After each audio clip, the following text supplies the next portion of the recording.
오늘 말씀은 신약성경 빌립보서 4장 10절에서 13절의 말씀. 내가 주 안에서 크게 기뻐함은 너희가 나를 생각하던 것이 이제 다시 싹이 남이니 너희가 또한 이를 위하여 생각은 하였으나 기회가 없었느니라. 내가 궁핍함으로 말하는 것이 아니니라. 어떠한 형편에든지 나는 자족하기를 배웠노니 나는 비천에 처할 줄도 알고 풍부에 처할 줄도 알아. 모든 일 곧 배부름과 배고픔과 풍부와 궁핍에도 처할 줄 아는 일체의 비결을 배웠노라. 내게 능력 주시는 자 안에서 내가 모든 것을 할 수 있느니라. 아멘. 오늘 우리에게 주시는 말씀을 통해서 나는 자족하기를 배웠노라 제목으로 함께 말씀을 나누고자 합니다. 우리가 한 가정을 이루면서 산다고 하는 것은 매우 참 중요한 일입니다. 그리고 역시 그 일은 좋은 일이죠. 그리고 그 가정이 항상 웃음꽃이 피는 가정만 있다고 한다면 또 얼마나 참 좋은 일일까요? 하지만 그렇지 못한 가정도 상당히 많이 있습니다. 어떤 가정에 가정 불화로 인해서 아주 심각한 고민에 빠져 있는 남성이 있습니다. 그는 자기 문제를 위해서 하나님께 간절히 기도했습니다. 기도하며 하나님께서 분명 나의 문제를 해결해 주시리라고 믿고 기도하며 나아갔죠. 하나님은 그의 간절한 기도를 들으시고 그에게 나타나셨습니다. 그리고 그에게 물으셨죠. 내가 너에게 무엇을 해 주기를 원하느냐? 너의 소원이 도대체 무엇이냐? 내가 너의 기도를 들었으니 3가지의 소원만 내가 들어주겠다. 하나님께서 기도를 들으시고 이렇게 말씀하시니 그가 얼마나 기뻤겠습니까? 그는 대뜸 생각하지도 않고 자신의 첫 번째 소원을 하나님께 아뢰었습니다. 하나님, 지금 저와 살고 있는 아내를 제발 좀 천국으로 데려가 주시고 그 대신 새 아내를 제게 허락해 주십시오. 가정 불화로 인해 아내가 너무나 지긋지긋하게 생각되었기에 그냥 대뜸 첫 번째 깊이 생각도 하지 아니하고 첫 번째 소원을 하나님께 아뢰었습니다. 하나님은 그의 소원대로 그의 아내를 데려가셨습니다. 그런데 죽은 아내의 장례식을 하는 날 문상객들이 엄청나게 많이 몰려왔습니다. 그리고 모두가 이구동성으로 죽은 아내에 대해서 이렇게 저렇게 칭찬하기 시작을 하는 겁니다. 참 안 됐어. 그 귀하신 분이 너무 일찍 돌아가셨어. 그분은 다른 사람들을 모르게 이런저런 참 좋은 일도 봉사도 참 많이 하셨는데 이렇게 갑자기 돌아가시게 되다니 정말 안타까워. 그는 사람들의 아내에 대해서 칭찬하는 말을 가만히 듣다 보니까 자기 아내가 죽은 것에 대해서 정말 안 되었다고 하는 이 생각이 들기 시작했습니다. 그래서 넌지시 하나님께 아뢰었습니다. 하나님, 아무래도 제 아내 그 사람은 죽으면 안 되겠습니다. 그러니 도로 살려주십시오. 이렇게 해서 아내가 죽었다가 도로 살아났습니다. 3가지 소원 가운데 이미 2가지의 소원을 이루었습니다. 이제는 마지막 하나밖에 안 남았습니다. 그런데 아무리 깊이 생각해봐도 자기의 마지막 소원을 투자할 만큼 아주 값진 것들이, 아주 값진 일이, 기도가 생각이 나질 않는 겁니다. 그래서 그는 하나님께 여쭈었습니다. 하나님, 지금 제게 있어서 가장 필요한 것이 무엇입니까? 그것을 좀 가르쳐 주십시오. 그랬더니 하나님이 이렇게 말씀하시는 거예요. 지금 너의 삶에 대해서 족하게 여길 줄 아는 마음을 달라고 간구해라. 그래서 그가 하나님의 말씀대로 기도했더니 말씀대로 이루어집니다. 그런데 족하게 여길 줄 아는 마음을 소유하고 보니까요, 세상이 달라 보이기 시작을 하는 겁니다. 매사가 그렇게 즐겁고 기쁘고 감사할 수가 없습니다. 지긋지긋하던 아내도 그렇게 사랑스럽게 보일 수가 없었습니다. 그래서 그는 정말로 좋은 소원을 이루게 되었다고 감사했답니다. 물론 이 이야기는요, 누군가가 꾸며낸 이야기일 것입니다.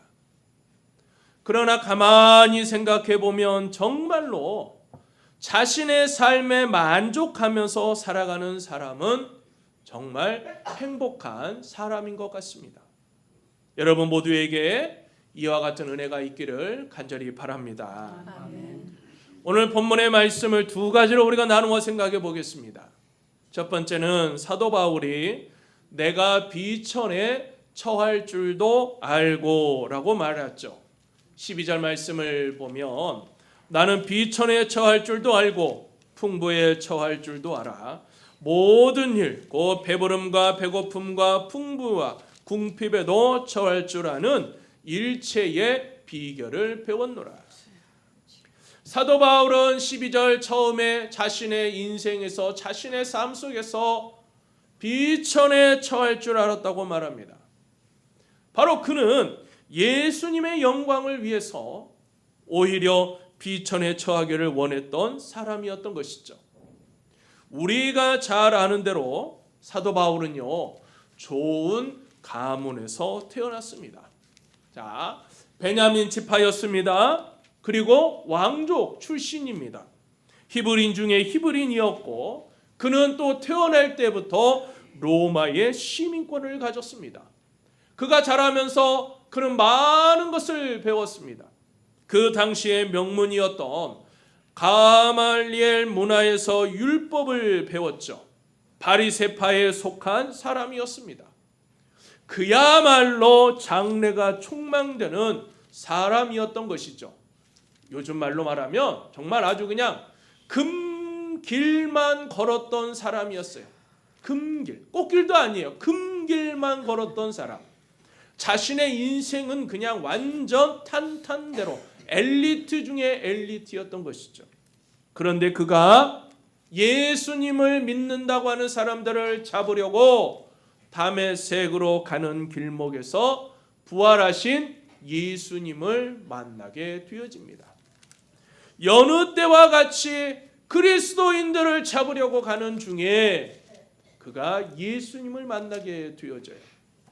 그의 삶이 완전히 달라졌습니다. 그는 예수 그리스도의 종이 되어 일평생 주를 위해서 자신의 모든 것을 드리는 헌신되어진 삶을 살기 시작하게 되어집니다. 그는 예수님으로 인해서 많은 핍박을 받았습니다. 매도 수없이 맞았습니다. 돌도 맞기도 했습니다. 여러 차례 감옥에 갇히기도 했습니다. 엘리트 길, 금길만 걸을 줄 알았던 그의 인생이 예수님을 만나고 난 이후에 오히려 정반대, 이건 뭐 핍박자 중에 핍박자로서 엄청나게 힘든 자신의 여정의 삶을 살게 되어지죠. 이것저것 정처 없이 다니면서 복음을 전해야 되었기 때문에 때로는 더위와도 싸워야 했습니다. 때로는 추위와도 싸웠습니다. 배고프기도 했고요, 목마르기도 했고 헐벗기도 했습니다. 그러나 사도 바울은 자신의 그와 같은 비천한 처지에 대해서 단 한 번도 불평한 적이 없습니다. 그는 자신의 인생이 왜 이러냐, 왜 이러한 인생을 살아야 하느냐 불평하지 않았습니다. 한마디로 전혀 개의치 않았던 것이죠. 왜 그랬습니까? 그는 예수님의 종이었기 때문입니다. 주인 되신 예수님이 자신의 삶을 통해서 존귀를 받으시고 영광을 받으시며 이 사도 바울은 그것으로 족한 삶을 살았던 겁니다. 자신의 희생, 자신의 이 고난, 자신의 이 어려움, 이것이 오히려 예수님의 이름을 많은 사람들에게 온 세상에 선포하는 길이라면 그걸 오히려 자신의 기쁨으로 여길 줄 알았던 것이죠.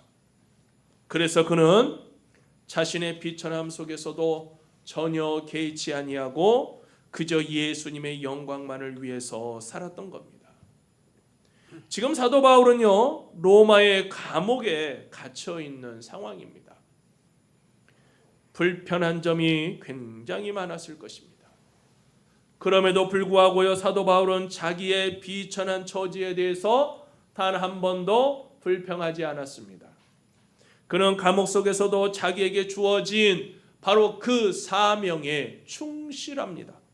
그곳에 있는 시위대 사람들에게 또 사람들을 만났으니 그들에게도 복음을 전하기 시작을 했죠.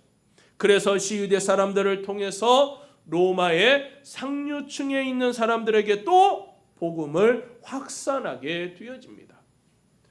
또 바울은 감옥 속에서 사랑하는 성도들을 위해서 여러 권의 편지를 기록을 하죠.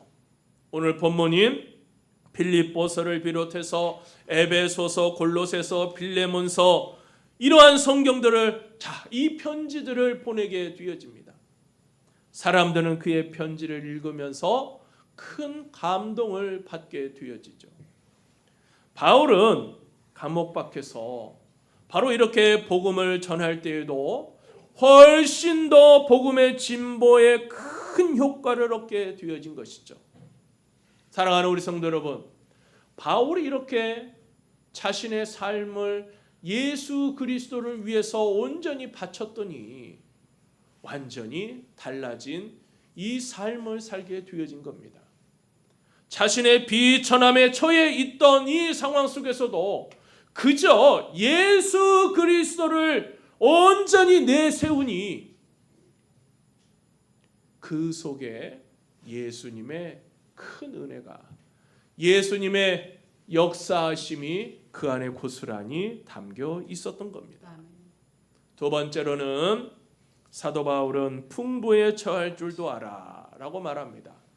다시 12절의 말씀을 보면 나는 비천에 처할 줄도 알고 풍부에 처할 줄도 알아. 모든 일 곧 배부름과 배고픔과 풍부와 궁핍에도 처할 줄 아는 일체의 비결을 배웠노라. 바울은요, 비천에 처했을 때 그 비천함을 통해서 오히려 하나님께 영광을 돌렸습니다. 마찬가지로 바울은 이제 풍부에 처했을 때도 자신의 풍부함을 통해서 하나님께 영광 돌리는 일을 잊지 않았던 것이죠. 어떤 사람은 비천에 처했을 때 신앙생활을 참 열심히 합니다. 왜? 내 생활이 너무 힘들고 어려우니까요. 그 어떠한 곳에서도 해결해 줄 것 같지 않아 하나님 앞에 나와서 기도하고 열심히 또 기도합니다. 그래서 드디어 하나님께서 그 문제들을 해결해 주시죠. 그러다가 그 문제 해결함을 받으니까 자신의 인생이 풍부함에 처하게 되어집니다. 그러면 어떻게 될까요? 그 열심이 뚝 떨어져 버리는 사람들이 있습니다. 왜 그렇습니까? 풍부에 자신의 인생이 어려울 때는 기도하고 어려울 때는 정말 내가 하나님 앞에 기도해야 된다는 걸 알지만 그 풍부함 속에서 내가 하나님 앞에 어떻게 기도를 해야 되는지 그거는 몰랐던 것이죠. 우리는 그래서 풍부에 처할 줄도 알아야 하는 겁니다. 사도행전 14장에 보면 이런 내용이 나옵니다. 바울과 바나바가 이 소아시아 루스드라에서 복음을 전하고 있었습니다. 많은 사람들이 바울이 전하는 복음을 듣게 되어진 것이죠. 그런데 그 가운데 지금 복음을 전하면서 많은 사람들이 회중들이 모여 있는데 그 회중들 가운데서 보니까 태어나면서부터 안진뱅이가 된 한 사람이 있었어요. 그도 바울이 전하는 복음을 열심히 들었습니다. 바울이 보니까 그의 마음속에 구원을 얻을 만한 믿음이 있어 보였던 것이죠. 야, 저렇게 말씀을 열심히 듣는구나.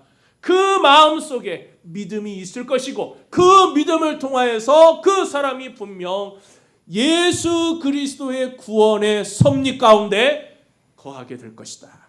그래서 바울은 그를 향해서 외쳤습니다. 일어나 걸어라. 안진뱅이가 자리에서 벌떡 일어났습니다. 걷기도 하고 뛰기도 했습니다. 주변에 있는 무리가 그 모습을 보면서 바울과 그 바나바를 향해서 일제히 소리를 칩니다. 왜요? 그들의 생각에 전혀 불가능한 일이 지금 벌어진 것이죠. 그래서 바울과 바나바를 향해서 이는 사람들이 아니요 신들이다. 그 신들이 사람의 형상으로 우리 가운데 임한 것이다.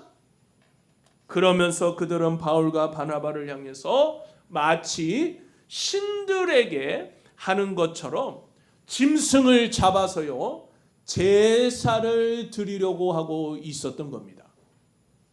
바울과 바나바를 향해서 그들이 신들에게 하듯이 짐승을 잡아서 제사를 드리려고 하는 거예요.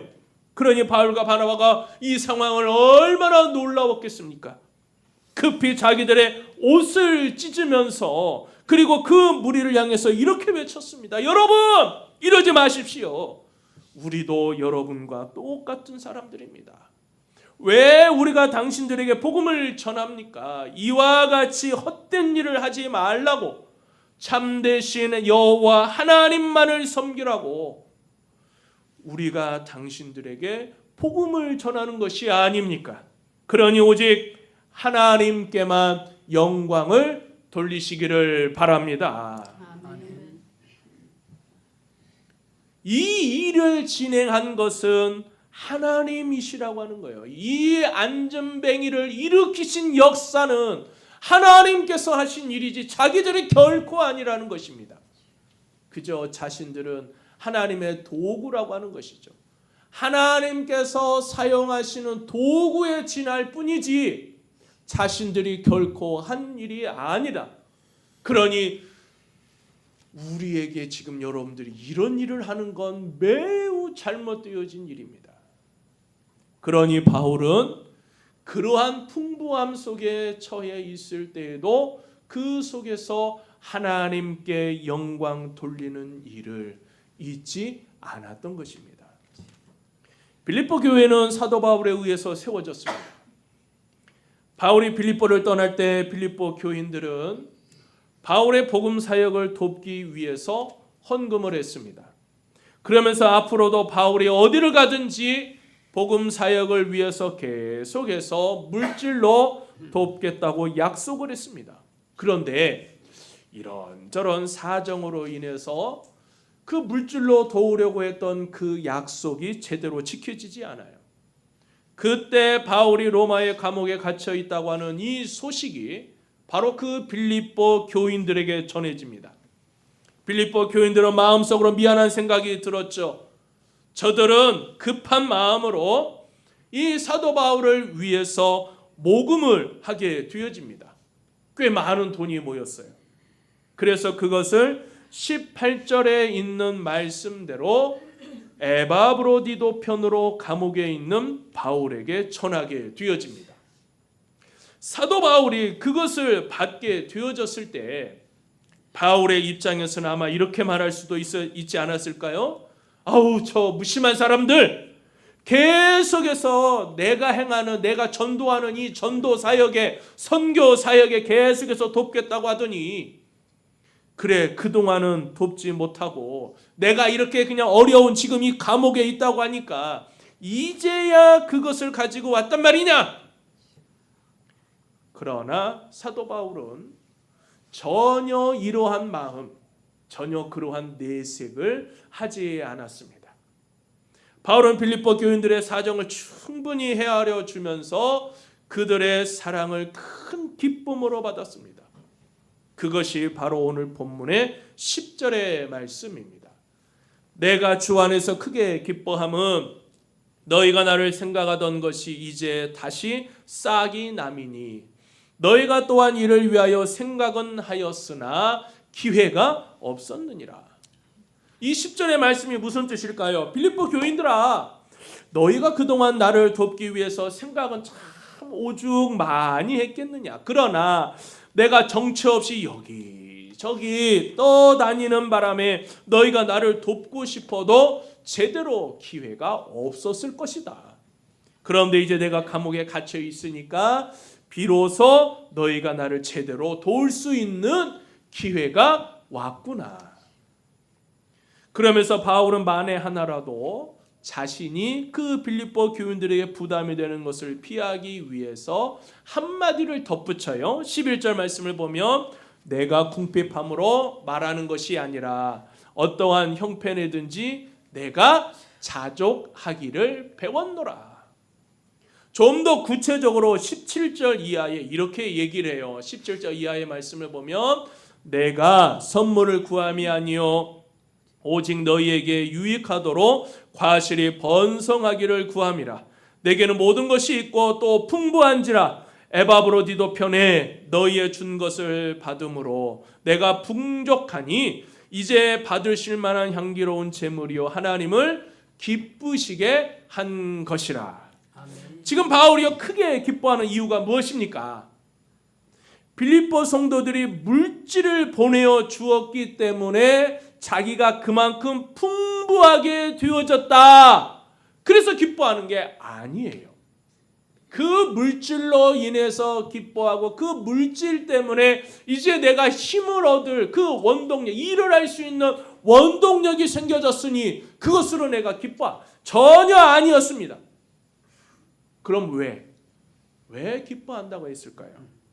빌립보 교인들이 그들의 물질을 통해서 하나님을 기쁘시게 했기 때문에 바울은 기뻐했던 것이다. 할렐루야. 아멘. 그들이 물질의 선한 청지기가 되어져서 자신들의 물질을 통해서 하나님의 영광을 드러내기 때문에 바울은 기뻐하고 있었던 겁니다. 그래서 우리가 헌금을 누구한테 하는 거예요? 하나님께 하는 겁니다. 하나님의 선한 사역들을 위해서 우리가 기쁜 마음으로 하나님께 드리는 것이죠. 이처럼 바울은 풍부할 때도 하나님께 영광 돌리는 일을 잊지 않았습니다. 그는 풍부에 처할 줄 아는 사람이었던 것이죠. 바로 풍부에 부끄럽지 않는 사람이었습니다.